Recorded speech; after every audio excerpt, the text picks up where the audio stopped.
asalaamaaleykum gars yi nuyu naa leen daleen ak jàmm ci Sen Sport 221 balaa ñu leen di bàyyi ngeen seetaan li nga xamante ne mooy résumé match bi nga xam ne tey ji Sénégal amoon na ko digganteem ak ñi di waa Maroc te dóor ko 4-0 dañ leen di dégg nga maam tënkal tuuti ci xibaar rek bàyyi leen ngeen seetaan li nga xamante ne mooy highlight bi. Noah Fadiga gannaaw bi ma amee woon blessure tey fan yële ci ginnaaw ba waraloon sax teewul ci regroupement yi nga xam ne gaynde ñoo ngi koy amal foofu la ca France moom nag mu rate li nga xamante ne mooy dégg nga maam jongante yi leen ndax gaañu-gaañu boo xam ne am na ko ki nga xam ne mooy Malick Daf bi nga xam ne mooy tàggat suñu gaynde U20 yi nga xam ne ñoo def jaloor barki de boo njaay daal dina yëkkate ay kàddu nag dal di koy gaaral waaye nag di dal di dégg nga maam conseiller ki nga xamante ni mooy kii di Noah Fadiga ngir mu bàyyi xel ci boppam ndax kat li nga xamante ni moo waral ba mu koy dégg nga maam baaxee kàddu yooyu le mooy moom comme doomu joueur la dañu koy séntu fu sore sori te it loolu dafa nekk loo xamante ni képp ku dégg turam rek ba xam ne doomu Khalilou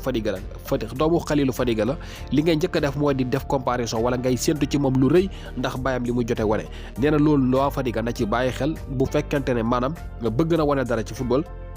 il faut mu nekk maanaam Noah Fadiga voilà na nekk Noah Fadiga bu mu nangoo nekk doomu Khalilou Fadiga ndax loolu day yokk li nga xamante ne mooy pression rek te day indi jafe-jafe amaan na mën na koo sax indil jafe-jafe ci carrière am ndax kat yéen ñëpp xam ngeen ne joueurs yi nga xamante ne yàgg nañu def ay jaloore toj Europe ñoom ñëpp ñu bëri na ci ñoo xam ne am nañu seen i doom ñuy football waaye mënuñoo fexe ba joti seen i baay li nga xam ne jot nañu ko def ci football mën nañu ci cité ku mel ne Zinedine Zidane bi nga xam ne am na ñeent doom yuy football ñaar ñëpp xam nañu leen jaar nañu Real Madrid foofu la ñu leen formé ku ci mel ni Lucas Zidane ak ki nga xam ne mooy Enzo Zidane bi nga xam ne jamono bi sax moom mën nañu wax ne ci benn club bu deuxième division lay footballé fële ca Espagne ñoo ñëpp kenn ku nekk ñoom ñu ngi doon séntu ci yow ne comme doomu Zinedine Zidane nga woon rek jàpp nañu ne yow boo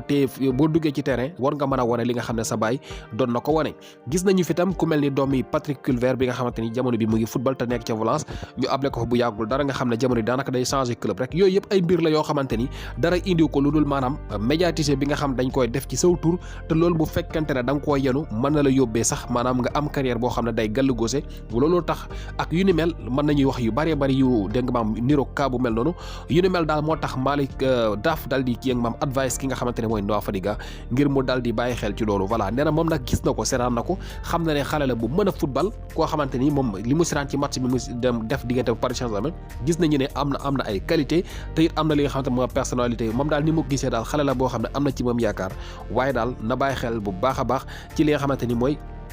boppam maanaam ñu bañ a def li nga xamante ne mooy comparaison ci moom nee na leen sax moo koy dimbale mooy moom xëy na wuute na ak bàyyam poste bi ñuy football ndax ku ne xam ne Noah Fadiga moom léegi ab latéral la loolu sax dina wàññi li nga xamante ne mooy comparaison bi nga xam ne nit ñaa ngi koy def ci moom ak séentu bi ñuy séentu ci moom li nga xam ne xëy na war na koo mën a wane loolu yëpp mu ne na ko fàtte teg ko fële nekk Noah Fadiga su ko defee loolu dina ko dimbale ba mu war a mën a def li nga xam ne mooy carrière bu baax wala boog li mu bëgg a war ci football mu mën ko def.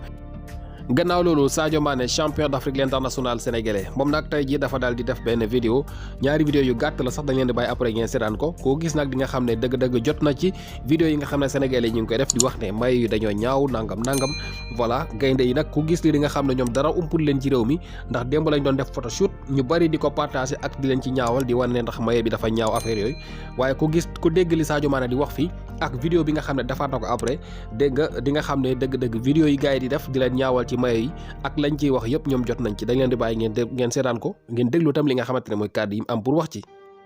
mayo bi rafet na mayo dafa rafet waaye wuyu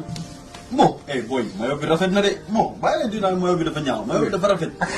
bon man je suis pas sûr avec les matériels mais mayo bi rafet na de bon rafet na. Idrissa Gana Gueye dafa tuuti.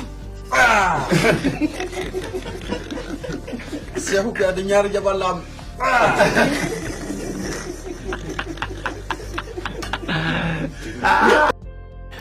gannaaw loolu comme ni ñu leen ko waxee woon léegi suñu gayndee dañoo am tey ndam lu yaatu 4-0 voilà match bi nag comme ni ngeen ko xamee Sénégal moo dal di jouer moo gagné dañoo téye ballon bi képp koo xam ne seetaanoon nga direct bi yaakaar naa enjoy nga game bi.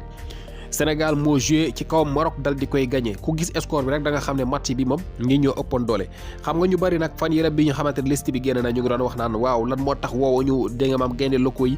équipe bi U23 bi joueur local yi la ñu waroon oo nangam dugg na fi génn na fële waaye xam nga loolu yëpp du ay mbir yoo xamante ne daanaka fi mu ne war nañ ci mën a sori ndax bu ñu fàttale ko 2012 ba léegi daanaka ay joueur locaux la ñuy woo ci li nga xamante ne mooy sélection ay U23 ak U20 ya ci aju waaye bu ñuy xool nag gëjoon nañu qualifié wax dëgg yàlla yàlla depuis 2012 ba léegi mënuñoo dem ci li nga xamante ni mooy Jeux olympiques yi ndax depuis génération ñoom Sadio Mané ba léegi mënuñoo dem ci Jeux olympiques yooyu le te bëgg nañ caa delluwaat te gaynde yii ñu woo bu dee liggéey bi dégg nga maam jëm na kanam mën nañu qualifier ndax lii nag match amical rek la nag ñu def ndànk waaye li nga xam ne jot nañ ko wane ku gis tey di nga xam ne maanaam équipe bi moo ëpp doole Maroc gi ma doon footballal naar yi mën nañoo football technique nañu xarañ nañu mën nañoo daw mais tey moo wax dëgg yàlla Sénégal daf leen sëpp duma leen te dal di leen daan dóor yu metti comme ni ngeen ko xamee ñeenti nit ñoo dugal bal yi Ibrahima Mandifou moo marqué benn bi kii di Mamadou Camara amal ab doublé Malay Diagne marqué coup franc direct voilà Malay Diagne moom coup franc direct la dugal loolu mooy li nga xamante ne mooy 4 bi yi nga xam ne xew na ci match bi ñu ngi gis ne da tey enjoy nañu match bi ku gis joueurs yi ni ñu doon footballeur nga xam ne ñii am nañu niveau ngir jouer ci li nga xamante ne mooy sélection A waaye nag dañoo bëgg suñ petite catégorie équipe yu ndaw yi dal di wane lu rëy ci li nga xamante ne mooy compétition yi nga xam ne ñoo gën a mag foofu le dégg nga maam wala fii ci Afrique wala sax ci àdduna wër nga képp gayndee ñu ngi njortu ci ne dinañu mën a qualifier ci CAN U23 bi nga xam ne ñu ngi koy waajal waaye tam ñu qualifier ci li nga xam ne mooy Jeux olympiques yi nga xam ne comme ni leen ko waxee fukki at a ngi nii mënuñ caa qualifier depuis ay at ñuy daw ci ginnaaw mënuñoo qualifier njortu nañu ne day groupe bii ñu gis bu fekkente ne liggéey bi jaar na ci yoon war nañu mën a delluwaat ci Jeux olympiques yooyu nga xamante ni gëjoon nañ ci dem génération ba ca newoon ci atum 2012 mooy ñoom Sadio Mané ñoom Gana Gueye ñoom Kouyaté ñii ñoo nekk jamono ci sélection A bi voilà loolu dafa nekk loo xam ne dafa am solo ñu bëri nañu bàyyi xel ci loolu voilà kon li nga xamante ne mooy jongante ga noonu la demee mën ngeen seetaan li nga xamante ne mooy highlight bi ñu leen di wax bu leen fàtte ne di abonné tey partager vidéo yi seen gis-gis ngeen bàyyi ko ci commentaire yi. الذي يسجل ديونغ مالي يسجل الهدف بطريقة رائعة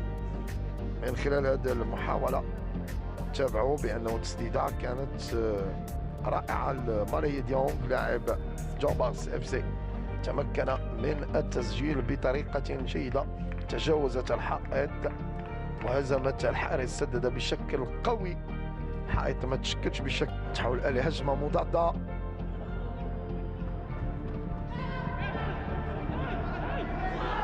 تعود وهدف رابع، هدف رابع. المنتخب السنغالي قلت بأنه منتخب قوي على جميع المستويات وعلى جميع الخطوط. رابعات الأهداف كتأكد بأنه المنتخب السنغالي هو الآن يعطي الإشارات لكل المنتخبات التي مرشحة أن تواجهها. أذكر بأنه أعفي من الدور قبل التمهيدي للمنافسات إقصائية كأس أفريقيا التي ستنظم هنا بالمغرب، وبالتالي كاميرا مامادو شاهدوا هذه الإمكانيات الكبيرة وشاهدوا هذه الزيادة، شاهدوا المنتخب كيفاش غادي يقوم الآن بالتحضير، غادي نشاهدوا الزيادة العددية كيفاش شيء كان خطأ في التمرير بسرعة. تابعوا مصدق جمال كان وراء هذا الخطأ. إذن 3 تغييرات الآن.